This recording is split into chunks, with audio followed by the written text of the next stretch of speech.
जय श्री राधे। सभी हरिभक्तों को राधे राधे। अभी हम श्रीमद् भगवद गीता का अध्याय 7 और श्लोक संख्या 10 का पाठ करेंगे। बीजं मां सर्वभूतानां विद्धि पार्थ सनातनं। बीजं मां सर्वभूतानां विद्धि पार्थ सनातनं। बुद्धिर्बुद्धिमतामस्मि तेजस्तेजस्विनामहम्। बुद्धिर्बुद्धिमतामस्मि तेजस्तेजस्विनामहम्। बीजं मां सर्वभूतानां विद्धि पार्थ सनातनं। बुद्धिर्बुद्धिमतामस्मि तेजस्तेजस्विनामहम्।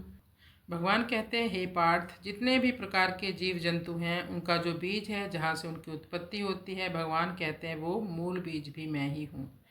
वैज्ञानिक लोग बीजों को संरक्षण करने में लगे हुए हैं, इकट्ठा करने में लगे हुए हैं, क्योंकि एक बार किसी भी प्राणी का बीज अगर समाप्त हो गया, विलुप्त हो गया, तो हम सृष्टि नहीं कर पाएंगे।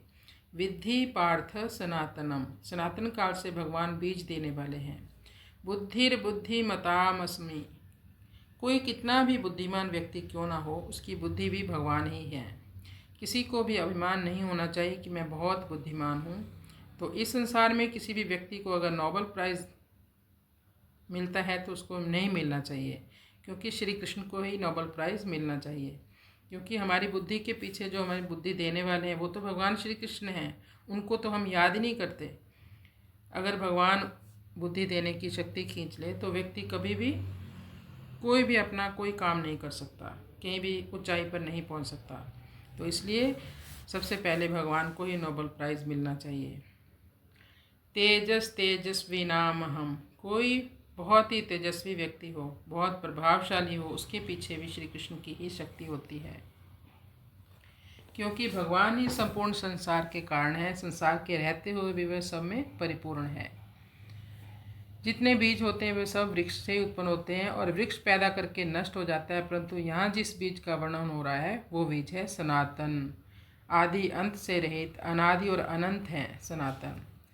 सृष्टि की एक एक वस्तु में अनेक भेद हैं। विभिन्न देशों में मनुष्यों की अनेक जातियाँ हैं, उनमें भी इतना भेद है कि दो मनुष्यों के अंगूठे की रेखाएं भी परस्पर नहीं मिलती। हमारे अंगूठे के निशान नहीं मिलते एक दूसरे से। उनके रूप, स्वभाव, रुचि, प्रकृति, मान्यता, भाव आदि भी परस्पर बिल्कुल नहीं मिलते। गाय, भैंस, भेड़, बकरी, घोड़ा, ऊँट, कुत्ता आदि की अनेक जातियाँ हैं और उनकी भी एक एक जाति में भी अनेक भेद हैं। वृक्षों में भी एक एक वृक्ष की अनेकों जातियाँ होती हैं। एक एक विद्या को देखें तो उसमें इतने भेद हैं कि उनका अंत नहीं आता। मूल रंग 3 हैं, पर उनके मिश्रण से अनेक रंग बन जाते हैं। उनमें भी एक एक रंग में इतने भेद हैं कि दो व्यक्तियों को भी एक रंग समान रूप से नहीं दिखता, दो व्यक्तियों का भी सेम कलर नहीं होता। इस प्रकार सृष्टि में एक समान दिखने वाली दो चीज़ें भी वास्तव में समान नहीं होती। इतनी अनेकता होने पर भी सृष्टि का बीज एक ही है। इसका तात्पर्य है कि एक ही भगवान अनेक रूपों में प्रकट होते हैं और अनेक रूपों में प्रकट होने पर भी वो एक ही रहते हैं। भगवान देश, काल आदि सभी दृष्टियों से अनंत हैं। जब भगवान की बनाई हुई सृष्टि का भी अंत नहीं आ सकता तो फिर भगवान का अंत तो हम पा ही कैसे सकते हैं।